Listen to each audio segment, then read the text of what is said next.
Hi everyone, we're Rombai, and today we're reviewing Sarah Eleonora, I think? Eleonora. Eleonora, and she's part of the, I want to say Brown Bear again, and this is not correct. She's... She's part of the Brave the Lion 2 batch, Mhm. and she has an A ranking on Famitsu. On GameList, she has a 7.5 out of 10. So you can see there's a disparity between the two ranking sites. Right, and you can see definitely that Famitsu doesn't think much of her, whereas GameWith thinks relatively highly of her. And you can see here that I have her weapon motif equipped, and we'll be talking about that later. So let's take a look at her. She is the Lancer of the batch, and she looks pretty cool. She is the Rune Gimlet. I'm not sure what a gimlet is. I'm not sure what a gimlet is either. If anyone knows, please comment in the comment section below. And look at her. Like, this is a really cute picture of her. I thought that she was in Ozma's picture, but it's not her. So yeah, this is her. Okay. It's a very different feel than from her normal self. Yeah, she looks really harsh in this one. Like, she looks like you will die. Especially since you can't really see her eyes, and she has that like smile on. Like the yandere smile. I don't know. She looks like you're gonna die. And then in this one, she just looks really cute in a summer flowy dress. Okay. So her leader skill, Sharpshooter Irises, will moderately increase the damage attacker types deal. So characters like Shizuku, Isami, old characters like Wilfred will have this increase in damage. Let's talk about her passives first. Okay, so her passive skills are boost action skills plus 15%, which is really nice. SP cost minus 15%, and back attack damage plus 200%, which is really new. I haven't seen anyone have that, and I think she's the first one. So because of this back attack damage plus 200%, she is very high damage dealing if you can use her properly. Mm-hmm. This will also be coupled with her first action skill, I think. Hind Pierce? I think it's the first action skill.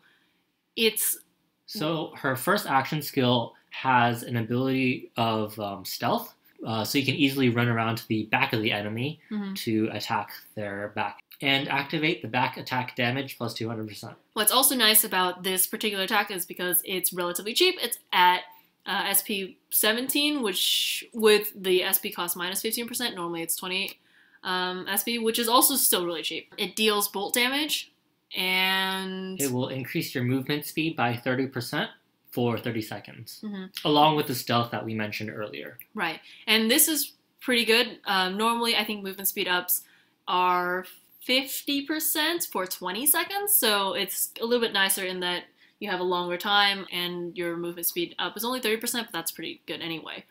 Her second skill is called Flash Ring. It normally costs 54 SP, but with her SP cost minus 15%, it costs 45 SP. So this will deal bolt damage as well, and it has an extra damage to demon type enemies, which is also called Asmodean type if you were to translate from the Famitsu website, or the warrior type enemies from previous translations. You can also have a chance to stun these enemies. I don't know how prevalent her stun is. I don't think I've had a chance to stun anybody, so hopefully we'll be able to see her stun. It's relatively strong. It is an area of effect around her. We're going to check out her weapon as well, because her weapon also increases the amount of damage for back attack. So as you can see, it has an extra back attack damage plus 100%. So this coupled with her original passive will give you plus 300% back attack back attack damage. Back attack damage. That's so hard to say. It's just like a tongue twister right there. Her action skill is Raid Choker, and I believe that it's a buff only. Yeah, that's basically it. We'll be able to see it during the game itself. I think it's a very strong buff, but I could be wrong. We'll find out. Alright, personally I don't like the look of her weapon because it makes her look really clunky, and so I don't know how I feel about this, but we'll see how this goes. Okay, so we will do our classic open the castle gates, and we will do it with no partner like normal, so that they don't kill the enemy mobs. Especially since the mobs spawn really slowly if you've been watching our videos. We have to run around a lot. Okay. So we are now in the stage, and we will show you her regular attack, It does around 252 to 270-ish damage. I think it's also hit 300 before. So you can see that I'm attacking right in the front. I'm not bothering to dodge because I'm not bothering to dodge. So we're going to go ahead and use her first skill as well to give her the transparency to make the back attack much easier. You can see it also has a beam. And it's not really, it's like a projectile that can travel through walls. Okay, so here's the back attack, hopefully. There we go, 900. That was a critical too. So let's try that again. So here is the first skill again, and it has a projectile that goes through walls. And even if she gets hit, she doesn't lose her transparency, which is kind of new. I've never seen that. Maybe it's Really? that way. No, it's always that way. Okay, so her back attack critical damage is like nearly 1,000, and we also would like to remind you that I do have her weapon, which gives her a extra plus 100 back attack damage. So let's go ahead and try out her second skill right here. So this is her second skill, and it gives a 5,000 attack, I think, ish, with some bolt damage that I didn't quite catch.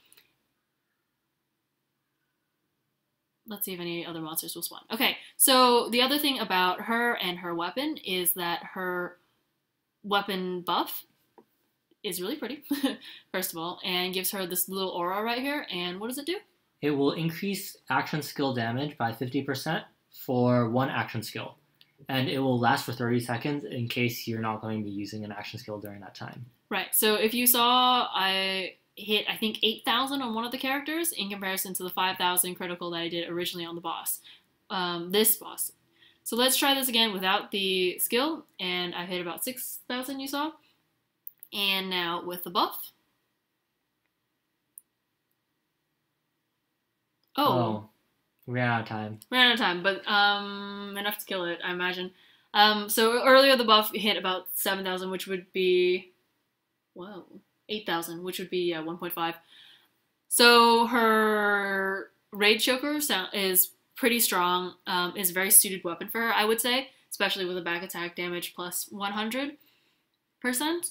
Her passive skill and her active skills really synergize with the active skill giving her transparency and the passive skill giving her the back attack plus 200%.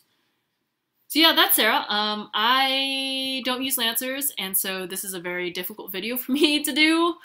Lancers are just really confusing for me, and because of their slow attack and high health defense, I'm not really sure how to play them. I'm really used to playing like mid squishy characters like brawlers and fencers, and those are really what I main.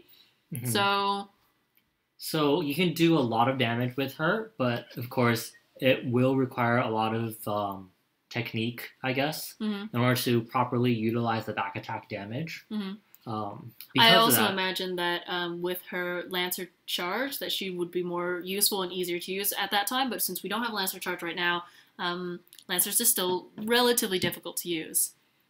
Yeah, so because of that, she does have a high rating on GameWith, but on Famitsu, she doesn't have as high of a rating just because of her difficulty. I feel like Lancers have relatively low ratings in general, right? Yeah. Back in the day, Lancers and Brawlers were the ones with the lowest ratings because they didn't have as many good characters available. Warriors too, right? At the very beginning, I think Warriors were also one of the ones that were thrown in the bus. So yeah, I think that her skills are really pretty, although I'm really surprised that it's bolt damage and not water damage because it's blue. Although I guess that's me making assumptions, but really I always assume that she has water damage and not bolt damage. I mean, like, you can say that there's blue lightning, but at the same time, that's just really rare. It's not what I would immediately think of, except for, like, say, like, Naruto. Chidori! Woo! Yeah, so that's her. If you guys want a Lancer, I would imagine she's a decent Lancer. I don't know if I would roll for her specifically because of the Shirneku, or the Famitsu rating. But I don't know. I really just don't have a good gauge on Lancers at all. I mean, I personally am not a big fan of her just because she's pretty difficult to use properly in order to maximize her damage output. But there are people that really enjoy using her because she does require a lot of technique, and some people are into that sort of thing. But I would personally wait for, if you want a Lancer, I'd personally wait for another batch. Hmm. Yeah. Although if you're rolling, I imagine this batch is perfectly fine to roll for Penta or Tetra and Penta, Or Ozma, Mia. Mia. This batch has a ton of good characters, so if you're looking for anything to flesh out your team, I would encourage you to roll now. Or, well, I mean, the batches in the future will also be good, but there aren't going to be basically any bad batches anymore. All these characters are A+ class, S class characters, and they're just not going to go down. And all the hype characters are going to be even better, but like it's not necessary to have those characters to play this game anymore. So if you're looking for like specifically a really good Lancer, this patch is probably your miss. But other than that, maybe worth rolling for. Mm-hmm. All right. Thank you very much. Bye.